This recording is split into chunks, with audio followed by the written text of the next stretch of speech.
Good evening, ladies and gentlemen. I'm George Graves Jr. Welcome to Wednesday evening with your Peoria Municipal Band. What a beautiful evening for a concert. Now, tonight we got a twofer because we're going to feature the trombone section, Hey Slip It Man. And we're also got Miss Jennifer Rosa, our vocal soloist for tonight. Flashing Winds is his theme for tonight. Beautiful night for a concert. Please welcome Jennifer Rosa and Dr. David Vroman.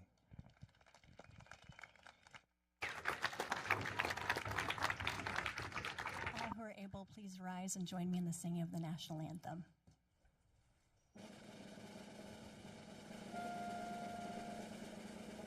Oh, say, can you see by the dawn's early light what so proudly we hailed at the twilight's last gleaming, whose broad stripes and bright stars through the perilous fight of our ramparts we watched were so gallantly streaming, and the rocket's red gleam, the bombs bursting in air, gave proof through the night that our flag was still there. Our Santa's and star-spangled banner yet wave.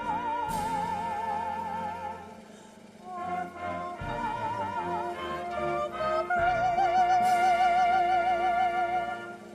and the hope of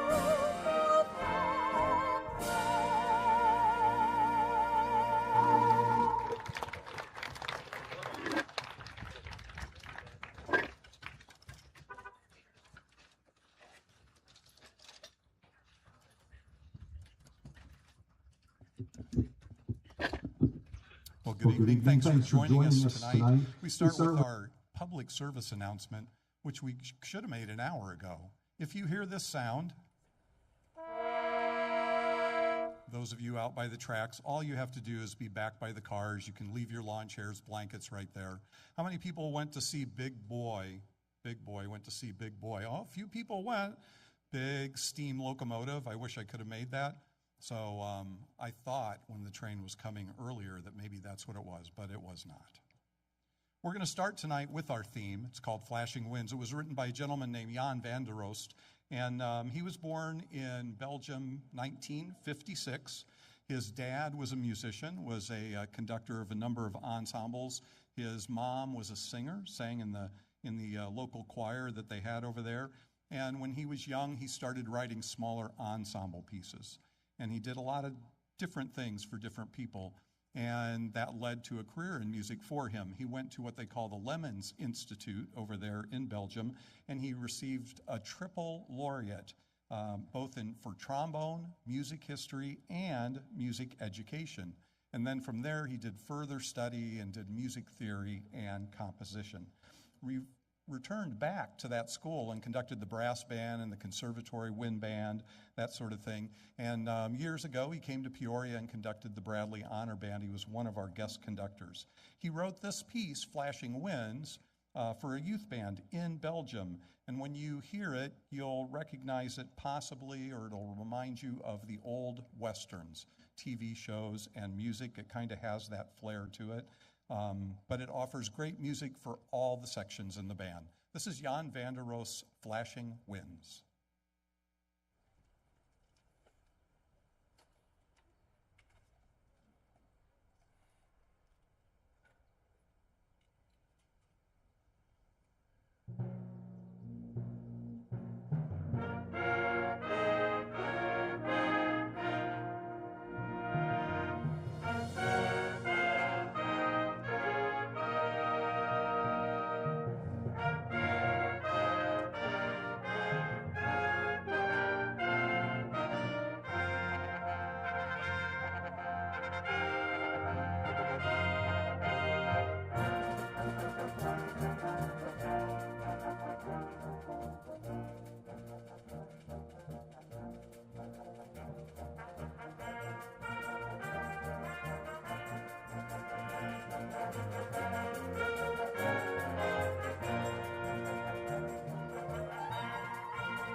These next two pieces go together, but we're actually going to play them separately so that you can hear kind of what goes on. This first piece that we're going to play for you is entitled Salvation is Created, and it was written by a gentleman named Chesnikov, and he was a Russian composer, choir master. So he actually wrote this for choir. He was born way back in 1877. He died in 1944, and was one of the finest composers, especially of choir music for the church. But if you look at history, you know that in 1917, the peasants and lower class citizens over there revolted, and they overthrew the czars. And when that happened, then the new form of government that came in was communism, and they controlled everything. And so one of the changes was actually shutting down the Russian Orthodox Church. And Chesnikov often was writing choral pieces for the church. Well, now you had a choice. If you were going to write for the church, you could go ahead and do that, but you risk being in prison or possibly killed, or they might take your family. It was not a very good time for those that were being creative. So he opted to save his family, and he wrote this chorale, but he never performed it, nor did he ever hear it, because it occurred right at this transition time. Years after his death, then, of course, we know the Berlin Wall fell and the Russian Orthodox Church reappeared, and this work, Salvation is Created, has become, to some degree, their unofficial anthem. So please enjoy Chesnikov's Salvation is Created.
So I said these two works go together. This next one is simply entitled Salvation.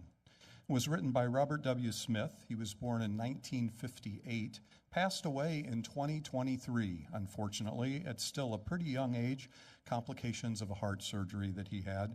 Was a very well-known composer, has over 600 pieces in print, but he was also a professor of music, coordinator of the John M. Long School of Music Industry Program down at Troy University. And in 2003, he was here in Peoria, and he conducted on the Bradley campus. A couple years later, he had been a full-time composer at that time. A couple years later, then he was drawn back to Troy, where he was a professor. And he had had a full-time stint with Warner Brothers, but he also started his own company as well with his own music, which is something that's happening much more today. But he was widely known around the world as a great composer, great clinician, and an excellent teacher. And we saw that first class here, that he was first class when he was on the Bradley campus. The dean of the college that actually lured him back to be able to teach and said, you don't really want to write full-time, come teach for me, and you can still get your writing in. He said he was one of the finest teachers that he had ever known. So Salvation has created the chorale that you just heard. It's been transcribed for a number of different ensembles over the years by a lot of different people. This particular work called Salvation was commissioned by a gentleman named Blair Smith in Concord, North Carolina for his high school band. And he said, I have this idea, I want to use this chorale. And so it was his idea to do that, and Robert W. Smith said, starting with a great piece of music, so yes, we'll do that. We often say at concerts we go, this was arranged by somebody. This setting is more than arranging. He actually took these ideas and extended them in many ways. In his own words, he said that he wanted to accomplish three things with this piece. Robert W. Smith said, first, I want to honor the past, that beautiful chorale you just heard. Second, we want to celebrate the present, gathering together.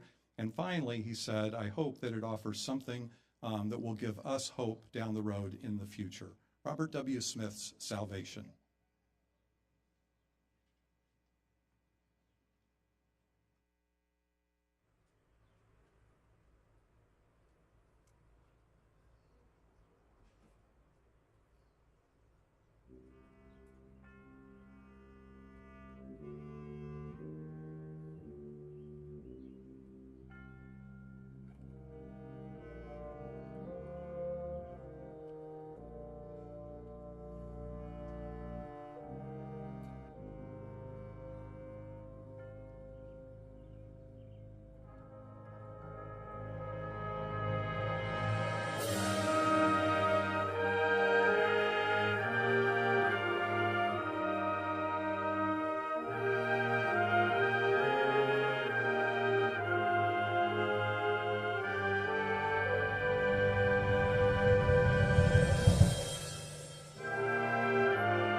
Our vocal soloist this evening is Jennifer Rosa, and she is a collaborative soprano, an event producer, and after 12 years in New York City, came back here to Central Illinois. Her musical career has taken her from solos at stadiums of major league sports teams to recording on a Grammy Award-winning rap album, as well as gigging at some of those famous nightclubs in New York. For a decade, she also performed as a soprano member of the Oratorio Society of New York. And they would do over 50 concerts a year, 30 of those at some small venue called Carnegie Hall. She's had the joy of performing in ensembles alongside James Taylor, Yo-Yo Ma, Itzhak Perlman, Renee Fleming, Martin Short, and others. She also ventured into the whole concert event production business with her husband. It's called Flat World Productions. And today she works for her kids who are hiding up here in the front row.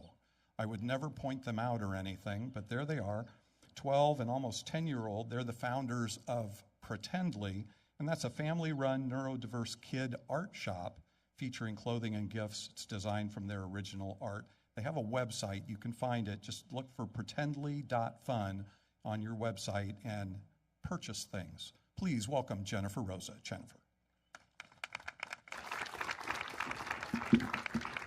Wishful thinking with the microphone up there.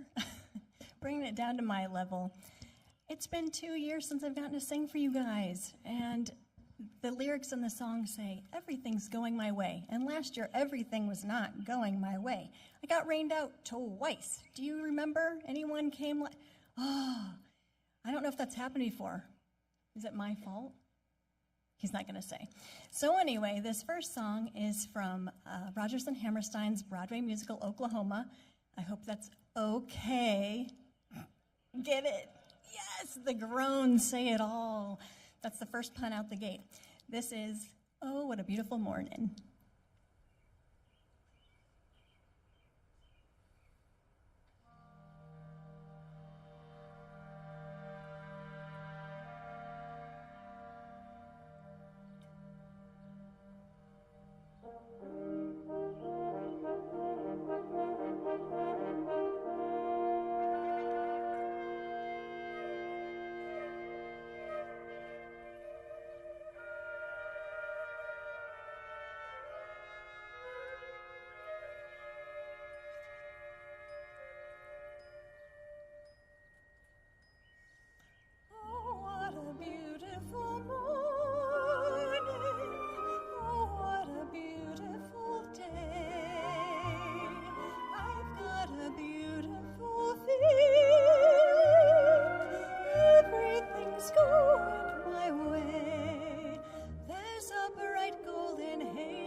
Oh, I'm crying, but it's not you, it's me, folks. Actually, no, it's the cottonwood. When we moved back from New York, we only had one tree on our block, and we came back and poof. So, please. So the next one is from Disney's Pinocchio, and my kids had a hand in helping pick this one tonight. Quick story time. Okay, so 30 years ago, they had a commercial for Disney vacation planners where you could order a VHS tape to your house to plan your Disney vacation. So I was going to turn 12, and I told my parents, I said, you know, it'd be really smart to go now because I can still eat off the kids' menu, and my sister's going to be 18. This will be our big family. Called manifesting, emphasis on the pest. And needless to say, 30 years ago, I manifested a Disney vacation, and now this summer, my kids, at the same age I was, have manifested a Disney vacation this year. So when manifesting doesn't work, manifesting don't work, you wish upon a star. This is when you wish upon a star.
Thank you, Jennifer.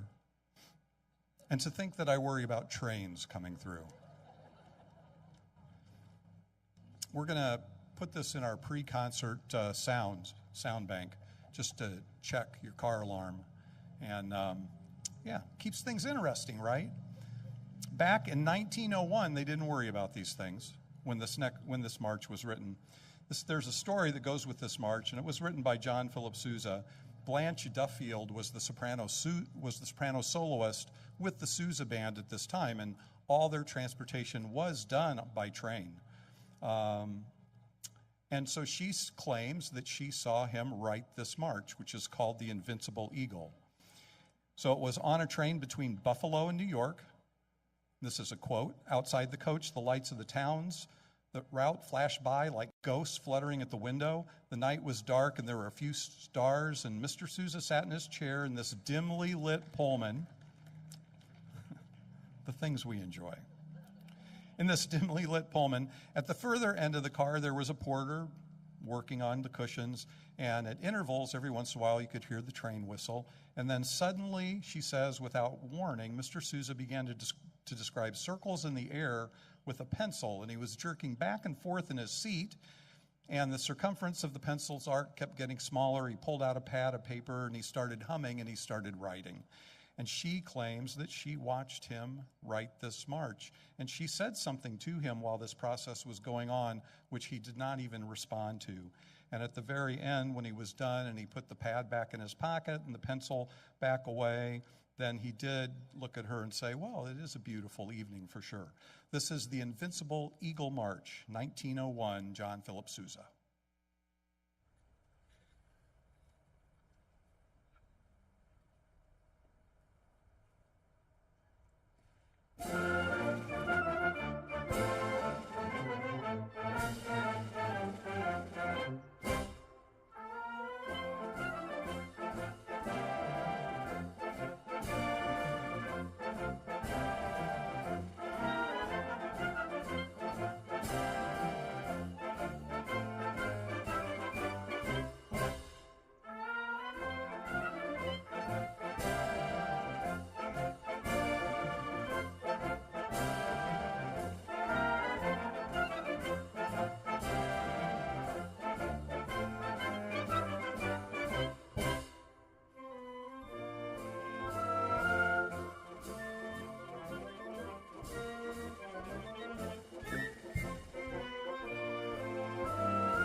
Now we are going to feature our trombone section back there.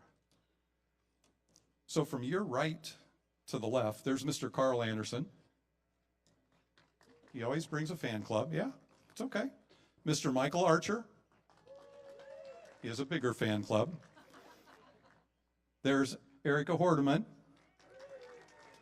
She's actually one of the 3 graves that are playing in the band, piccolo, tenor sax. That's your band manager's daughter right there, Erica. So give her a bigger round of applause.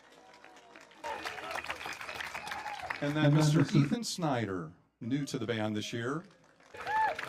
These are our trombones. This is a piece that is called Oh, Slip It Man, and it was written 110 years ago by a gentleman named Nathaniel Davis, generally known as NC. He was down in Nashville, and he was directing a band at the Tennessee School for the Blind. He also taught at Fisk University, and along with his brothers, Otis and Clarence, they formed a publishing company. And the school was known as the Traveling Conservatory of Music. Then it was known as the Davis Band and Orchestra School. And he also had an ensemble that he called NC Davis Band. That publishing company was located at 510 and a half Cedar Street in Nashville. If you go down there, you can see it. It is historic from that standpoint. And then in World War I, he served as a musician in the United States Army 368th Infantry Regiment. And that particular regiment, about 4 months before the war ended, was in a very fierce battle, and they suffered heavy casualties. After the war, he joined the Annex Band at Ringling Brothers and Barnum and Bailey Circus, contributed a number of works to that group as well. Died at the age of 84, and he's buried down in Atlanta, Georgia. This is one you've probably not heard. It's not always played all the time. It's a trombone novelty. That's what we call it, with trombone smears. This is N.C. Davis's Oh, Slip It, Man.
How about another round of applause for our trombone section?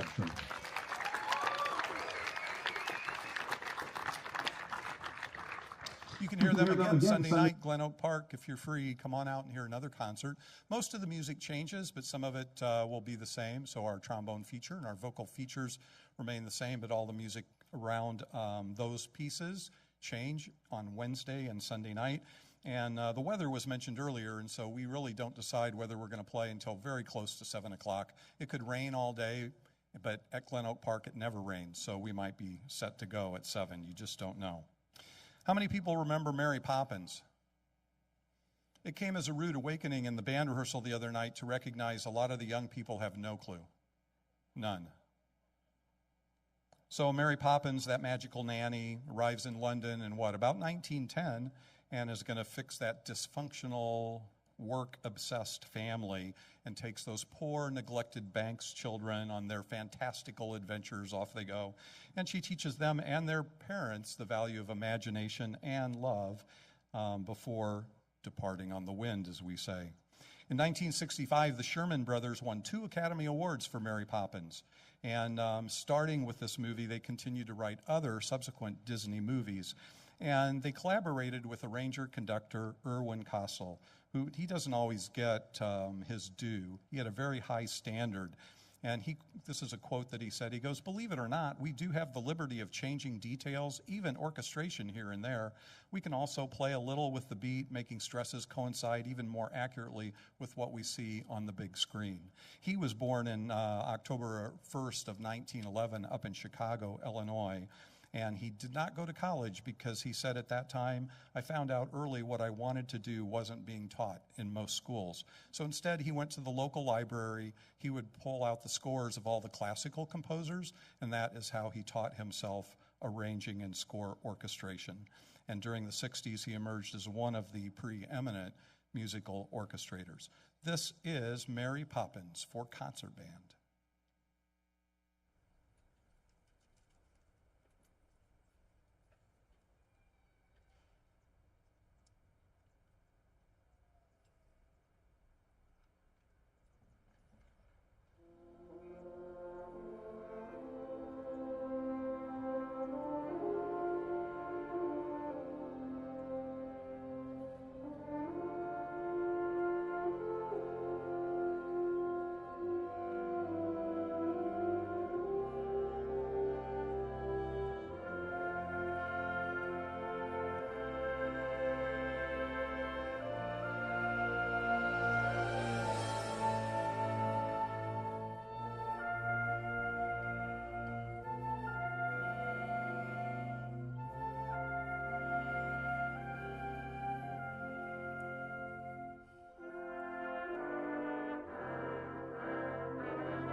So when you get a chance, make sure you check out the magical website, pretendly.fun.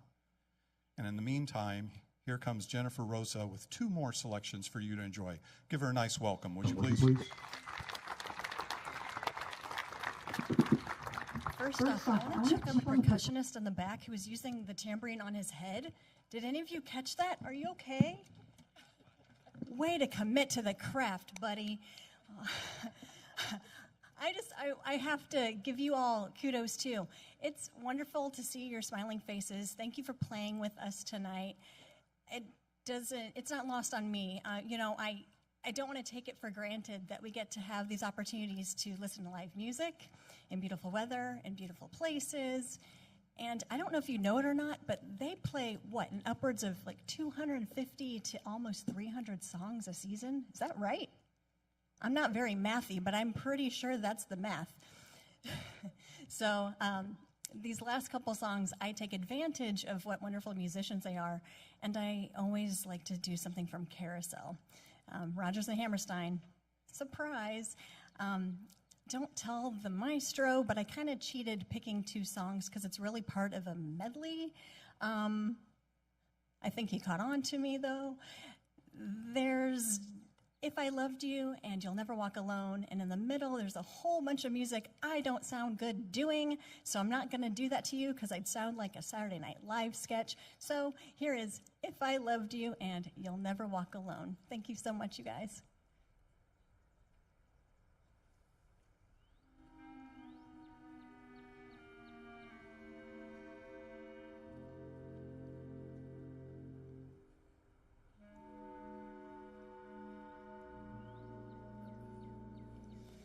If I loved you, time and again I would try to say all I'd want you to know.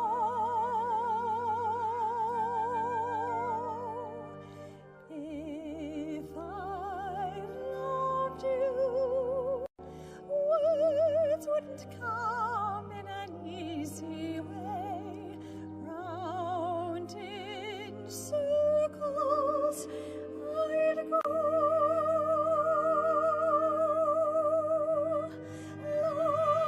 longing to tell you that over it and shore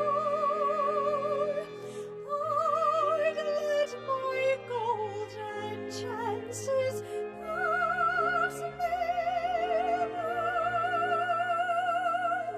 Soon you'd leave me, off you would go in the mist of day. Never, never to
When you walk through a storm, keep your head up high, and don't be afraid of the dark. At the end of the storm is a golden sky, and the sweet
Thank you, Jennifer. We come now to our first Water Street drawing of the season. You will recall that as you come in, you fill out one of these little white slips of paper with just your name. We will draw for a restaurant gift certificate donated to us by the restaurants to give out to you Sunday nights and Wednesday nights as well. I would also mention that if you come down here on Wednesday night early and get your food order in before 6:15, the Kelleher's will give you a ticket for a drawing for a little special gift from them. Why do they do it? Well, it helps the kitchen not get so far behind, get all of the orders in at once. So if you come early, before 6:15, get your order in, you'll get a ticket, and we'll have a drawing for that as well. But for right now, tonight, the winner of our Lindenhof gift certificate is folded up. Jerry Highfill. I see two hands going up back there. I'll deliver. Next week it could be you. Sunday night it could be you. Please join us, and thank you for coming.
music of John Williams. So it started with the Raiders March, then what?